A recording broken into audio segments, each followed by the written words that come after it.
Students, हम बात करेंगे strength of acids and bases की। हम यहाँ पे इनकी स्ट्रेंथ डिस्कस करेंगे। जैसा से यहाँ पे अगर हम रिकॉल करें, हमने आयनाइजेशन प्रोडक्ट ऑफ वाटर या ion product of water, dissociation constant of water की बात की थी।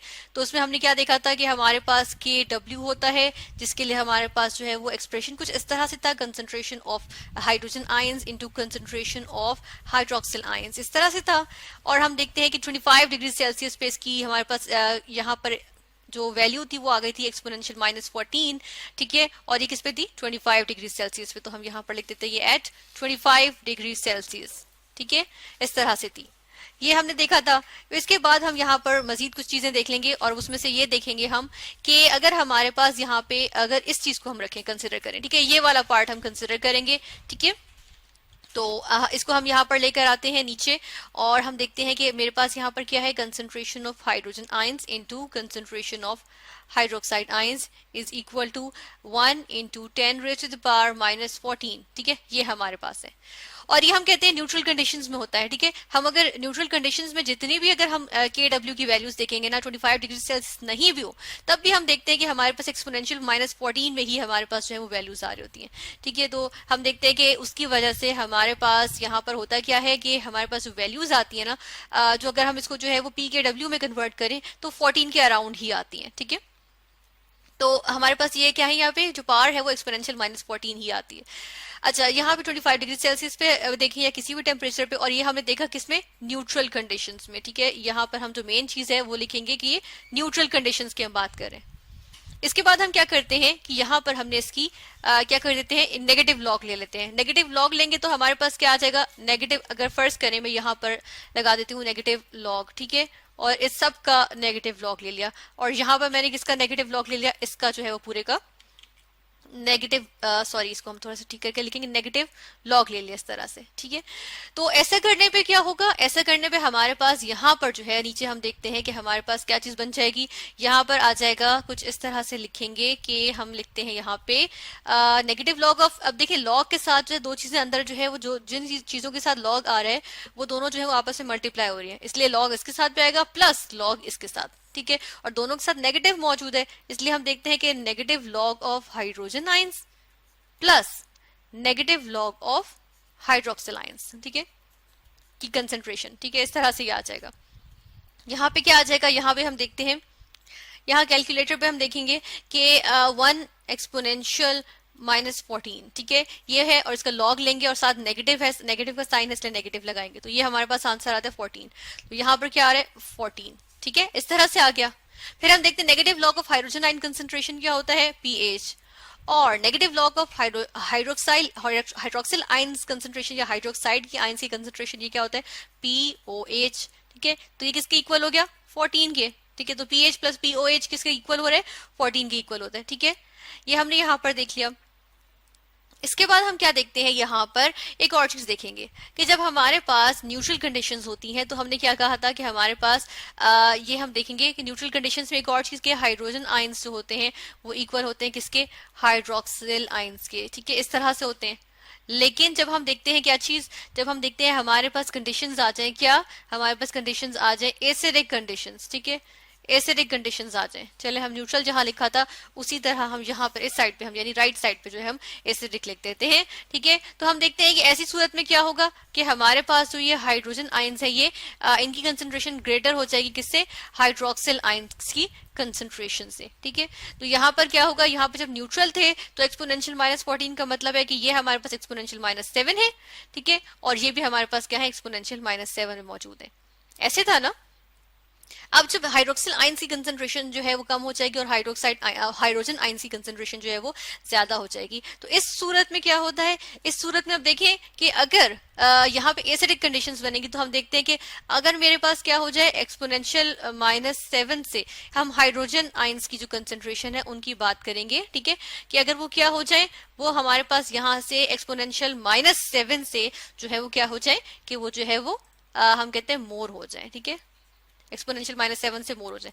अब नेगेटिव में है ना, तो हम जानते हैं कि -7 से बड़ी चीज क्या होगी, -6, ठीक है, -6 ग्रेटर होगा एज कम्पेयर टू -7, लेकिन 7 जो है वो ग्रेटर होगा 6 से, ठीक है। तो पॉजिटिव नेगेटिव साइंस के साथ जो है वो ये हमारे पास चीज जो है वो उलट हो जाती है।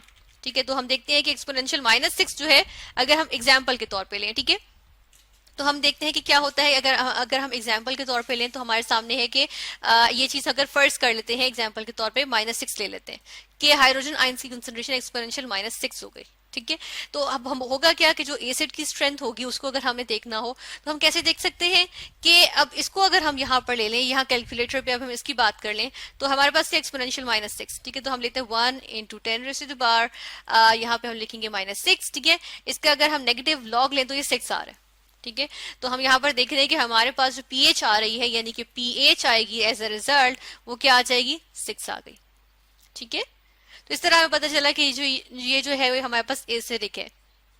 लेकिन अगर हम इस वाले फॉर्मूला में इसको डालें, ठीक है, ये वाला जो फॉर्मूला है इसमें डालेंगे तो देखिए हमारे पास आंसर क्या आ जाएगा। यहाँ पर हम देखते हैं कि पीएच हमें मालूम है, ठीक है, पीएच हमें यहाँ पर मालूम हो गई है, यानी कि 6 है, और साथ में प्लस कर दें इसके पीओएच जो कि हमें मालूम नहीं है, और इज इक्वल टू 14, ऐसे हो जाएगा।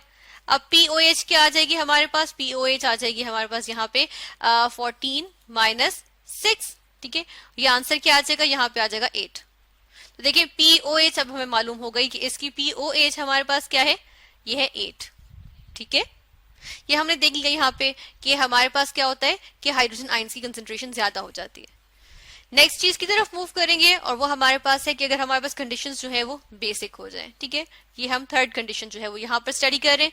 अच्छा, इसको हम जो है वो ऐसे करते हैं कि मार्क भी कर देते हैं कि ये हमारे पास जो थी वो फर्स्ट कंडीशन थी, ये हमारे पास जो थी वो सेकंड कंडीशन थी, यानी कि फर्स्ट वन जो थी वो न्यूट्रल कंडीशन हम देखी, सेकंड वन हमने एसिडिक कंडीशंस देखी, और फाइनल वन जो है वो हम कौन सी देख रहे हैं, वो हम देख रहे हैं बेसिक कंडीशंस, ठीक है। तो अब बेसिक कंडीशंस में क्या होता है, इसमें हमारे पास जो है वो हाइड्रोक्सिल आयंस की जो कंसंट्रेशन होती है वो हमारे पास जो है वो ज्यादा होती है as compare to hydrogen ions की कंसंट्रेशन, ठीक है।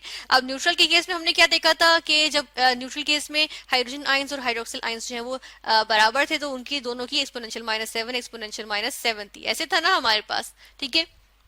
तो हम देखते हैं कि अब हमारे पास क्या हो जाएगा कि हाइड्रोक्सिल आयंस की कंसंट्रेशन ज्यादा है। ऐसे में हम क्या करेंगे, ऐसे में हम देखते हैं, इसमें एग्जांपल लेते हैं कि पहले हमें हमारे पास चले हम जिस तरह एसिडिक की बात की थी इसी तरह करेंगे कि अब हमारे पास जो है वो यहाँ पर हाइड्रोक्सिल आयंस जो है, ठीक है, ये जो है ये हमारे पास ये कितने हो गए, ये एक्सपोनेंशियल -7 जो है वो क्या हो गए, मोर हो गए, ठीक है, यानी इससे जो है वो ज्यादा है। चलिए यहाँ पर अगर हम थोड़ी सी टर्म्स को चेंज करें, हम प्रॉपर वे में लिख देते हैं, मोर से हमें जो है वो थोड़ी कंफ्यूजन हो जाएगी, इसलिए हम क्या करते हैं, ऐसे करते हैं, यहाँ पर लिख देते हैं एक्सपोनेंशियल -7 लिखा है ना, मोर देन एक्सपोनेंशियल -7 लिख देते हैं, ठीक है। यहाँ पर हम लिख देते हैं मोर देन, ठीक है, और ऊपर भी हम जो है वो ऐसे ही कर देते हैं कि मोर अप्रोप्रिएट फॉर्म में लिख देते हैं कि एक्सपोनेंशियल -7 से मोर हो जाते हैं, ठीक है, यानी कि इससे ज्यादा अमाउंट होती है। कंसंट्रेशन की बात अगर हम करें तो, ठीक है, यहाँ पर हम लिख देते हैं मोर देन, ठीक है, ये हमने यहाँ लिख दिया। वापस आते हैं, अब यहाँ पे हाइड्रोक्सिल आयंस की कंसंट्रेशन मोर हो गई है किसमें, बेसिक कंडीशंस में। तो हम देखते हैं कि फॉर एग्जांपल जिस तरह ऊपर हमने देखा था कि हाइड्रोजन आयंस की कंसंट्रेशन जो थी वो क्या थी, वो हमने एग्जांपल के तौर पे ले ली थी कितनी, एक्सपोनेंशियल -6। तो अगर हम यहाँ हाइड्रोक्सिल आयंस की कंसंट्रेशन को ले लें कितनी, यहाँ पर हम ले लें कि जी ये हमारे पास कंसंट्रेशन हो जाती है फर्स्ट करें एक्सपोनेंशियल -6, ठीक है।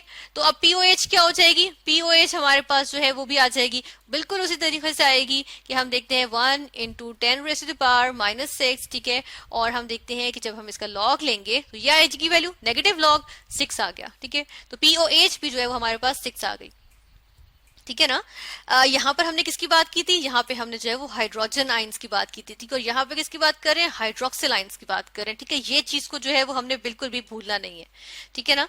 और हम देखते हैं कि ऐसी सूरत में फिर अब हमारे पास क्या होता है, यहाँ पर हम देखेंगे पीओएच 6 आई है, यहाँ से यही वाला फॉर्मूला यहाँ पर लगाएंगे। अब हमारे पास जो है वो पीएच मालूम नहीं है, ठीक है, लेकिन हमें क्या चीज मालूम है, हमें जो है वो पीओएच मालूम है, 6 है इज इक्वल टू 14।